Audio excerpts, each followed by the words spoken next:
नमस्कार। आज हम बात करेंगे केतु की। केतु हमारे पुत्र का कारक होता है।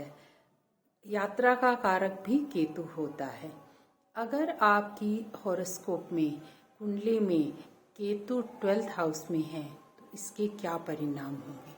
अगर 12th हाउस में केतु है तो इसको गुरु का पूर्ण सपोर्ट प्राप्त होता है। ये बहुत ज़्यादा अच्छा होता है। आपकी यात्रा लंबी लंबी यात्रा होती है और यात्रा बहुत ज़्यादा सुखद होती है। इसके बहुत यात्रा से आपको बहुत अच्छे परिणाम प्राप्त होते हैं। आप जहाँ भी जाते हैं आपका बहुत बड़ा वेलकम होता है। आपकी औलाद, खासकर पुत्र संतान तो आपको जरूर होगी। आपकी औलाद आपके लिए बहुत शुभ रहती है। ये आपके नेम फेम को आगे बढ़ाती है। औलाद का पूर्ण रूप से सुख आपको प्राप्त होता है। हर प्रकार से आज्ञाकारी, फरमाबरदार, कभी ना धोखा देने वाली ऐसे बच्चे आपके होते हैं। अगर आप अपने बच्चों के साथ साझे में व्यापार करते हैं तो ये बहुत ज़्यादा प्रोग्रेस करता है। अगर ऐसा करना संभव नहीं हो तो आप बच्चों के नाम से कार्य भी करते हैं तो ये बहुत ज़्यादा ऑस्पिशियस रहता है। भूमि, भवन, वाहन का सुख आपको प्राप्त होता है। समाज में आपको बड़ी प्रतिष्ठा प्राप्त होती है। परिवार से, बच्चों से बरकत और सुख प्राप्त होता है। आप बहुत लग्जरी भोगते हैं। बहुत सारे अच्छे वाहनों का आप उपयोग करते हैं और बहुत प्रकार के वाहनों में आप सफ़र करते हैं। जैसे हवाई यात्रा हुई, ट्रेन यात्रा हुई, कार यात्रा हुई, बस यात्रा, बहुत तरह के वाहनों का आप यात्रा के लिए उपयोग करते हैं। केतु का एक कनेक्शन खाट से भी होता है।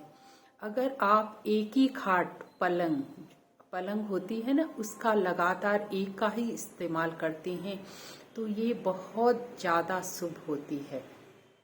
पहले जमाने में तो ये रीति रिवाज में था कि जब बेटियों की शादी होती थी तो माँ बाप दहेज में अपनी बेटी को पलंग जरूर देते थे, वो भी काठ की देते थे।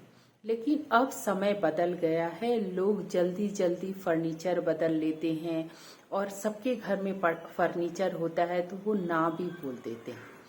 अगर लेकिन एक ही खाट का आप लगातार इस्तेमाल करते हैं जो आपको दहेज में प्राप्त हुई है तो ये आपके लिए बहुत ज़्यादा शुभ परिणाम देती है।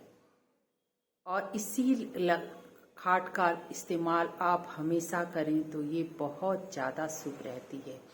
एक इसका बहुत बड़ा योग ये भी है, अगर किसी निसंतान से आप कोई जमीन, जायदाद, मशीनरी खरीद लेते हैं तो ये बहुत बड़ा नुकसान आपको देता है।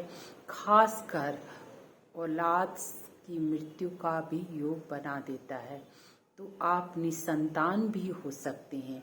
तो इस बात का आप विशेष ख्याल रखें कि किसी निसंतान व्यक्ति से किसी प्रकार की मशीनरी, दरवाजा, फर्नीचर या जमीन जायदाद ना खरीदे तो आपके लिए बहुत ज़्यादा अच्छा रहता है।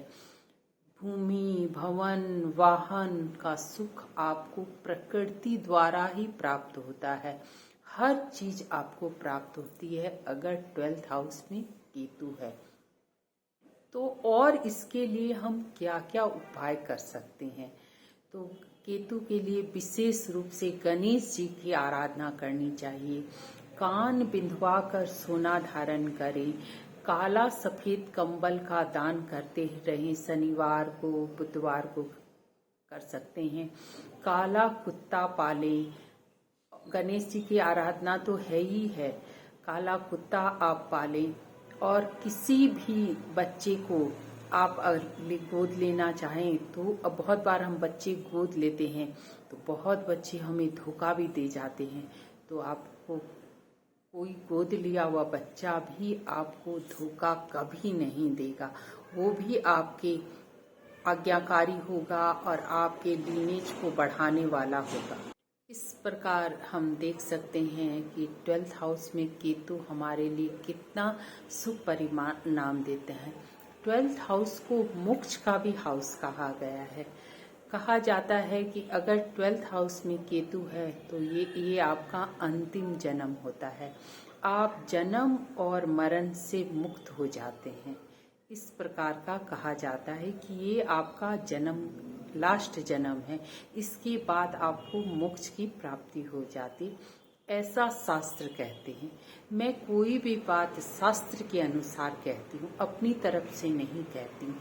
फिर भी मैं बहुत सारी कुंडलियों में मैंने ये लगाया है कि अगर 12th हाउस में केतु है तो उनको रिस्पेक्ट, भूमि, भवन, वाहन प्राप्त होता है, अच्छी यात्रा होती है और यात्रा से उनको बहुत लाभ होता है। उनके बच्चे आज्ञाकारी होते हैं, माँ बाप के अगेंस्ट नहीं जाते हैं, वो हर प्रकार से माँ बाप की मदद करते हैं और उनकी आज्ञा में रहते हैं।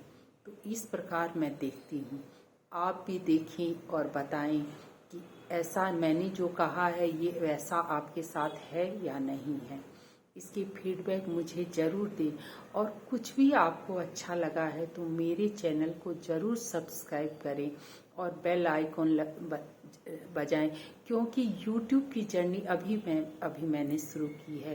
तो आपके साथ की और आपके सपोर्ट की मुझे बहुत ज़्यादा आवश्यकता है। धन्यवाद, नमस्कार।